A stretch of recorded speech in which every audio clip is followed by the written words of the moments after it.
Welcome to the B.E.S.T Self Podcast. Today we've got Matt Sweetwood, CEO of Greener Process Systems. Took a company from 1 million to 100 million in 12 calendar months. That's incredible. Your juice, buddy, I love it. Your juice is motivating people to become the best version of themselves. You're a best-selling author. You're a single dad of five kids, and that's something we'll talk about a lot. Your whole story is incredible. And you've had to have pivots in there, or have chosen to have pivots in there.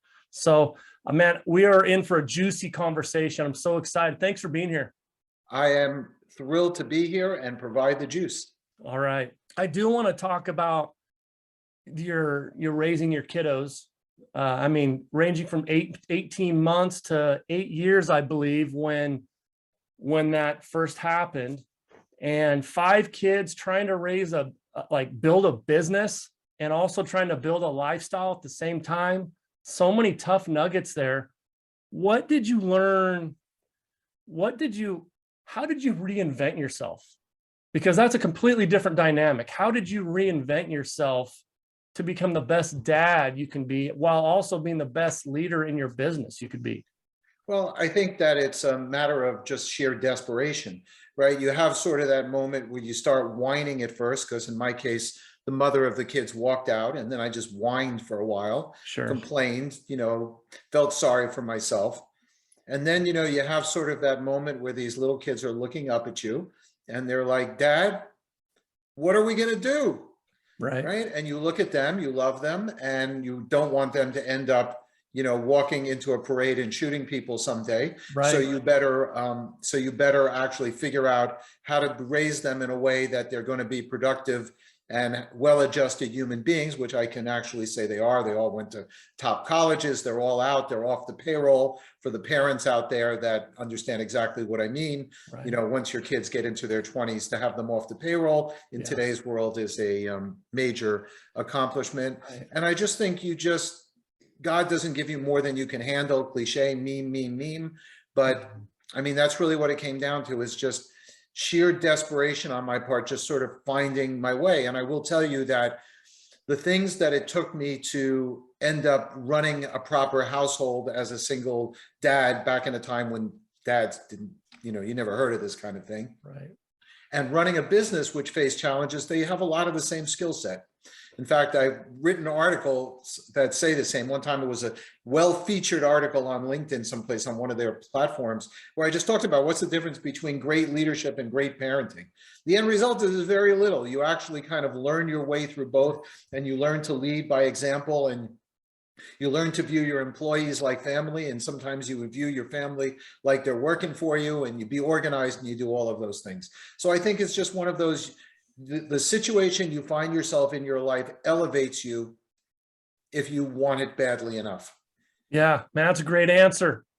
You're already slaying it. I think we'll still finish this thing.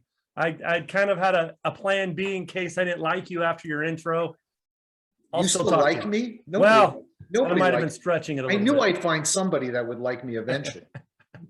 Only because I like the picture in your background. Yeah, that's right. That's my book, by the way. Sorry, that's my book.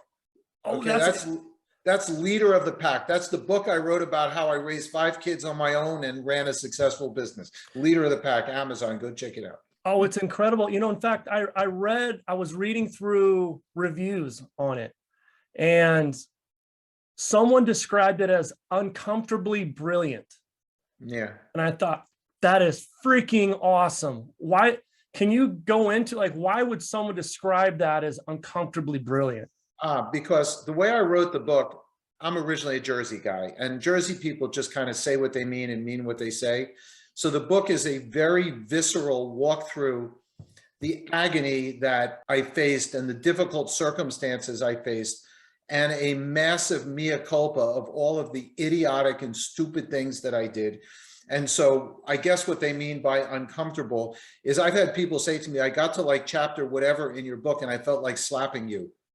Why do you keep doing these stupid things? And so I do that. I lay it out pretty honestly in the book, because I'm trying to help people. I'm trying to be, hey, look, you can do stupid things and still figure your way out of it. And if you see sort of how I position the book, I think it's pretty clever. The book has helped a lot of people. And for me, that's the most rewarding aspect, because, you write a book, unless you're really famous, you get some big ass book advance, right? You're not going to make money off the book. The book's your business card. It's your calling card. It gets you onto these amazing podcasts and you get to talk about it. But, it really ends up, and if you read the reviews, how many people tell you the book helped them, it changed their lives? I probably once every week or two get someone call me and say, thank you for writing that. It saved my life. It helped me. It did that. And that's really what it's about. So Uncomfortably Brilliant, I take that as a compliment. It was really by design to be like that. That's so good. Do you think that deliberate discomfort is a prerequisite for success? Yeah, I don't know about you, but I don't know anybody who just cruised into success. Yeah. So I think that that's the way the universe, whether you're religious or not, God does it, universe, whatever you want to use. I mean, I think that you do not grow without significant discomfort. And I like the word discomfort. The more discomfort, the more you tend to grow. So. Yeah. I find with a lot of people that I talk with and work with, they're always trying to find reasons to stay in pity city and use the victimitis card, or running away from inconvenience rather than leaning into it. Well, I think for men in particular is that nobody really cares if you're sad or feel bad. This is an issue that I think a lot of guys face. I think it's why the suicide rate for men is like 4 times that for women, is I just think that a man who doesn't sort of man up, and I don't mean that in a mean way, realizes that the help is not coming. It's going to come from within. You're not going to sit around in a support group and hold hands and feel better. It's really going to be up to you. I think that's a fundamental difference between men and women and what they face in society. Not that women don't man up too, right? And many of them do, and they're single parents, and women, have amazing journeys in their lives too. But for men, the emotional side, I think, really gets neglected. A lot of it our own fault. We just don't reach out for people like that. And so you stay in that pity mode, nothing good is going to happen for you. No. I've heard you talk about how pursuit of happiness should not be your pursuit. That's right. And so, like, piggybacking on that, I read a stat the other day that 43% of people who tried to change jobs, reinvent themselves like 12 months ago, are already trying to change jobs and reinvent themselves because they're not happy. So they're clearly missing it. What is it that they're missing? Like, generally speaking, maybe they're pursuing happiness, and maybe that's part of their issue. What should they be pursuing?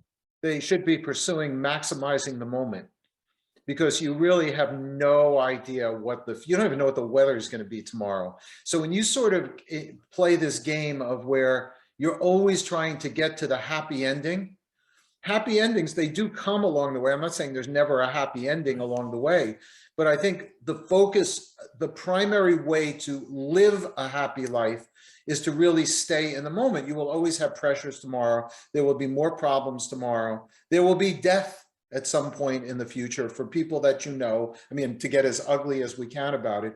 So we can sit there and say, mom is 28 years older than me and she's going to die before me, and we need to just think about that.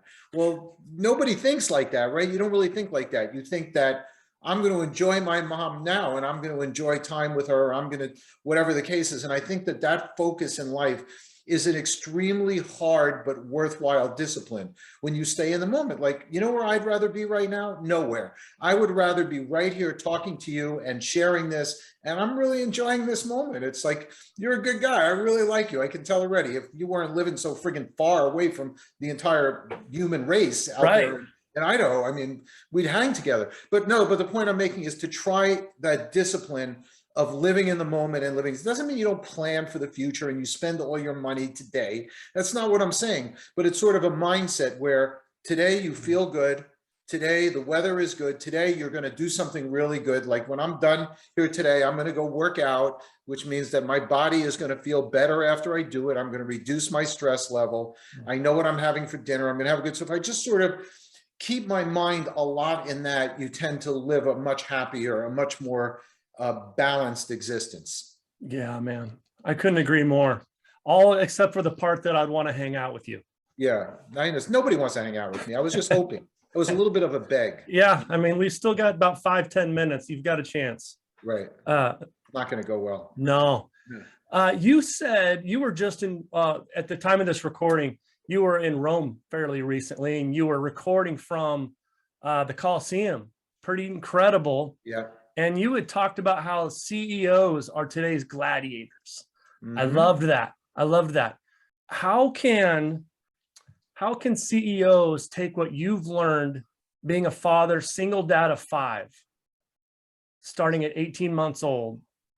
How can they take the lessons you've learned and create a better leader? Because, man, right and wrong, there's so much turmoil right now. I mean, some of it isn't even leadership's fault. It's just so much going on. People are fried, and leaders are having a really hard time keeping their people happy and focused and wanting to stay in their field. I'll just take education, for instance, just rabbit trailing a little bit. Education in the state of Idaho, 2 weeks ago, there was 800 teacher vacancies, and school starts in August. People are just jumping ship, not happy, and a lot of them are pinning it on leadership. How can they be better gladiators? How can any CEO, leader of an organization, be a better gladiator from your learnings as a father? I think that this is once again in a mindset category. I always find when I look at my career that if something isn't going right, something, and believe me, it doesn't always go right. Anybody who tells you they're running a company and everything, Yeah. if you want, we can spend a 20-minute episode on the things that went wrong in the past week for me and my company, but we'll just focus on this. So for me, it's a question that I always ask myself: how badly do you want it? So for a CEO, when the times get tough, obviously you have to toughen, you have to work harder, you have to do it. And so I always look to myself. So if something is not working, right, there's a problem with the teachers, with the staffing, I would simply turn to leadership and I would say, how badly do you want to staff your schools? How badly do you want that? Do you really want it? Because if you really want it badly enough, you're going to take whatever steps it takes. You're going to at least try your absolute hardest. And I know in the past when I failed at things or things go wrong, I turn to myself and I go, Matt, do you really want that badly enough? Is that why this is not working for you? Sometimes it's not the case, obviously, sometimes the circumstance, but I think that drive of saying that I want to succeed at this and I'm going to do anything that takes, I think is a really heavy motivator. It sort of gets you out of the mindset of the circumstances are too difficult, so we can't succeed. Right. Because you need to say to yourself, it doesn't matter what the circumstances are. We're gladiators. We need to actually go to battle. It doesn't matter whether we think the opponent is bigger or stronger. We're going to get thrown in that ring anyway. Absolutely. So we got to want to beat him more than he wants to beat us. And I know that's sort of like a little bit of a Zen thing, but it really is important because CEOs have to find the motivation. They have to find the drive. They have to think out of the box. And there's nothing that will force you to think out of the box faster than wanting something like do or die. Absolutely. And I say to myself that all the time. How badly you want that, man? Right. How badly you want it? Right. I love that. What would you say the most overhyped I look at a lot of CEOs, leaders, whatnot, and a lot of them get run out because they couldn't get their big ideas off the ground. Right. They couldn't get them off the ground. What would you say the most overhyped aspect of trying to get a big idea off the ground? I mean, you've run multiple companies, had a lot of success. You have a killer one going right now. What is like the most overhyped aspect of trying to get a big idea off the ground? I would say overhyped is what you think the maximum potential is. So when people look at something, they're like, I am entering a $20 billion market, and everybody gets all excited about that. But when you really analyze it, you really want to understand the actual size of the business that you can potentially get. So it's very easy to get lost. And then when you think that you have a $20 million business and the business is only $1 million business, not that it's only $1 million, right? It requires a completely different mindset, a completely different level of expectation.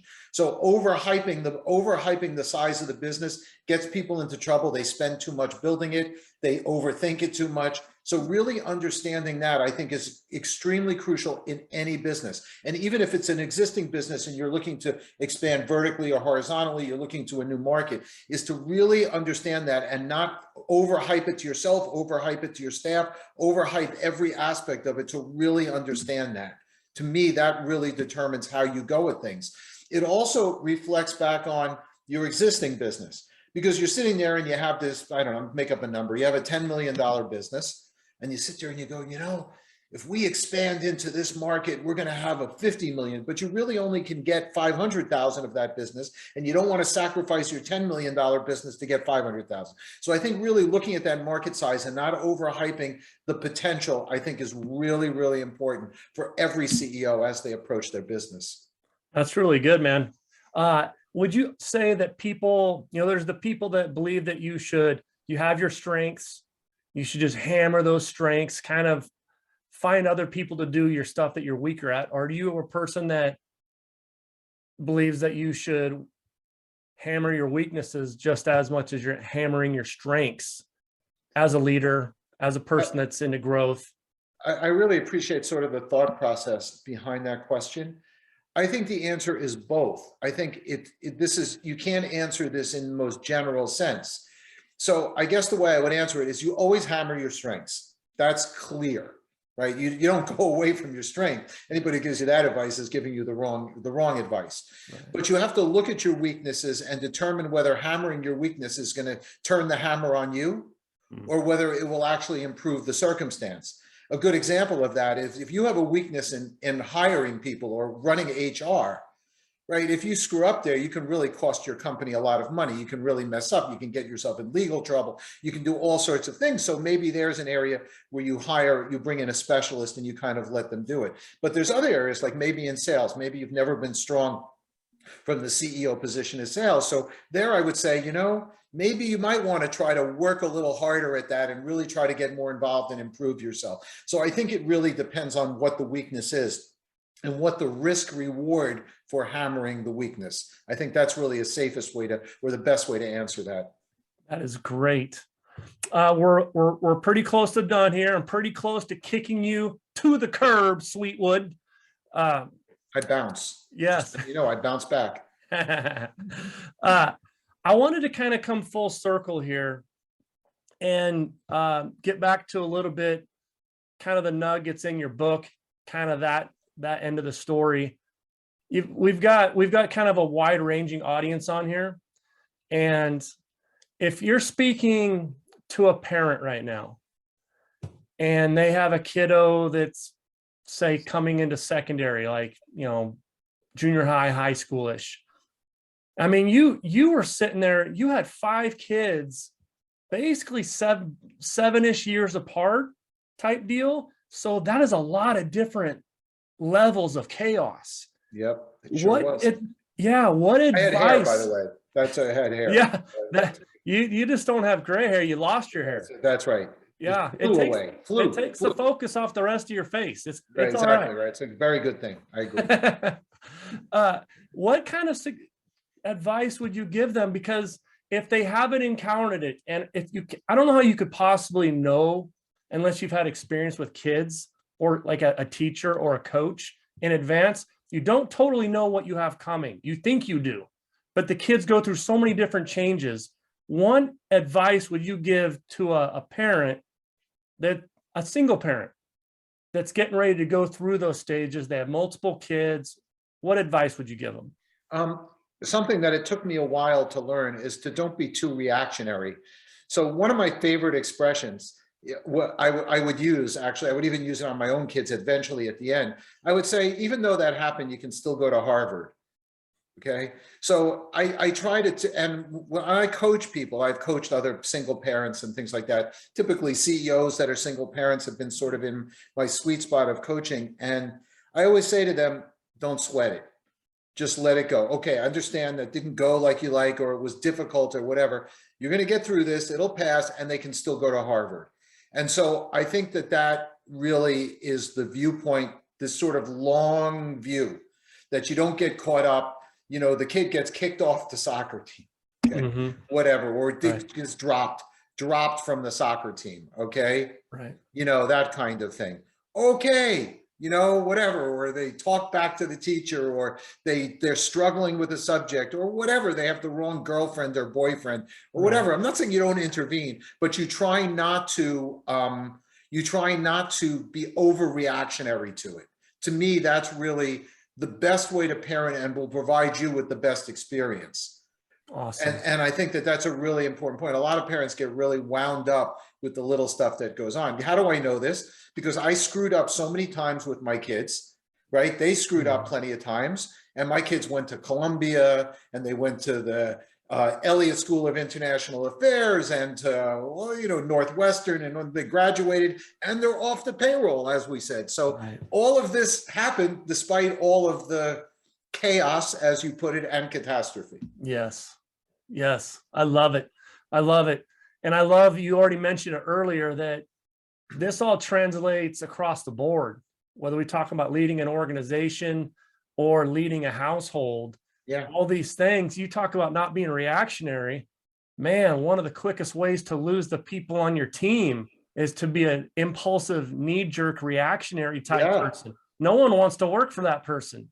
That's right. You have to be Sully Sullenberger, right? As this plane is going down, you got to be just like that all the time. I had this today. We have my company, Greener Process Systems. We're running a fundraise on Start Engine. Okay. And I have people all excited. We need to do this with the marketing. We're actually doing pretty well with this. We have an amazing product. We capture the emissions of ocean-going ships, and we got a fundraise going on Start Engine. And I had people yelling, we need to do this, and all emotional. And I'm just kind of sitting there. That's a great idea. I really, right? Because if I start to get emotional, and I start to do this kind of thing, it's not going to go well. So I just Right. If you've been married, by the way, if you're married, that the calm strategy is really the good strategy, right? So I really think sort of not being reactionary is a fundamental quality of leadership. It's a fundamental quality of leadership that will lead to success in multiple ways. Yes. And what I mean by reactionary, I mean by emotionally reactionary. I'm not talking about operational reactionary. Being operational reactionary usually is very good because you sit on your butt and bad things can happen. So sometimes you need to react, but never emotionally. Cool like a cucumber. Right. I think about most of the times when I have not been disciplined, it was me reacting to my feelings. That's right. Of course. When I, the rules, you never respond to it, never write an email when you're angry. Yep. If someone insults you, you never insult them back. You just, if they're angry, you stay calm. Yeah. And you take blame right away. I'm sorry. Or you identify with, all the techniques. Yep. And if you do this, you become a much more effective leader, and people really respect you for that. Yeah. It's a superpower for sure. It's a superpower for sure. Well, hey man, you got 30 seconds. We're getting ready to wrap it up. You got 30 seconds to, and by the way, before we get into that, we'll make sure we put everything about Greener Process Systems, how they can help raise funds, all that stuff in the notes. We'll make sure we give that to the listeners because it really is incredible. You got 30 seconds to talk to the audience. At the time of the recording, 61 countries wide. How can they create the best version of themselves today? I think it comes down to my slogan. It's how badly do you want to create the best version of yourself? Most people are born with a sense of right and wrong and how to work hard and how to be successful. You just got to want it badly enough. You got to want to go for it. You can't be lazy. You can't be immoral, even though people think that you can crook your way you cannot. You have to stay focused and work really hard at making yourself the best version, and you will be successful. I don't know anybody who doesn't follow that strategy. Everybody who's successful will tell you they worked their butt off, they stayed focused on it, and when they failed, they just picked themselves up and tried again and tried again and tried again because they wanted it badly enough. So good, man. I really, really appreciate you coming on board. This has been an awesome conversation. It is my pleasure to be here. Thanks for having me. You bet, man. Make it a great day.